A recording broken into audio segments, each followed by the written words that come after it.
ඉතුරු වෙලා තිබුණේ පඩිය විතරයි. සේරම ගසාගෙන ගොස් තිබුණේ. සෑම දෙයක්ම ගසාගෙන ගිහින් තිබුණේ පඩි මට්ටම විතරයි ඉතුරුනේ. මට ඒත් රෝස් ගාලා ගියා. ඉතින් මං ආයිත් ආපස්සට අඬා මහත්තයාත් හිටියේ නෑ. ඇත්තටම මහත්තයාත් රස්සාවේ ගිහිල්ලා හිටියේ. මං බබයි මායි අයිමත් පන්සලට ගියා.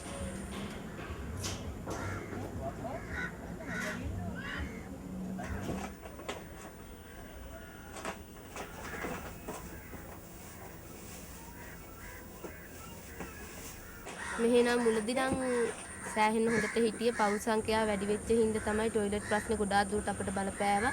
ඒ වගේම වහින වෙලාවට හුලම් පොද එනවා, ටකරන් හුලඟ යනවා, වතුර පිරෙනවා ඇවිල්ලා.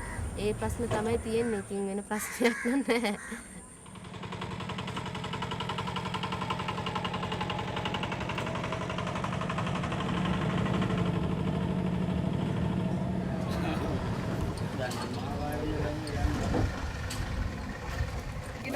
kita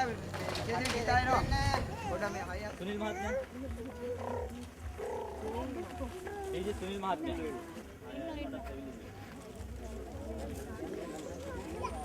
ඇත්තටම සතුටුයි. ගොඩාක්ම සතුටින් හිටියේ. අප ප්‍රතිපුරුෂ ආයතනෙන් අපිට ගයක් හම්බ වෙනවා කියන එකට ගොඩාක් සතුටින් මායි මගේ මහත්තයයි හරි සතුටින් තමයි හිටියේ. ගයක් හම්බෙන්නේ කවදද කියන ඇඟිලි ගණන් කර තමයි හිටියේ.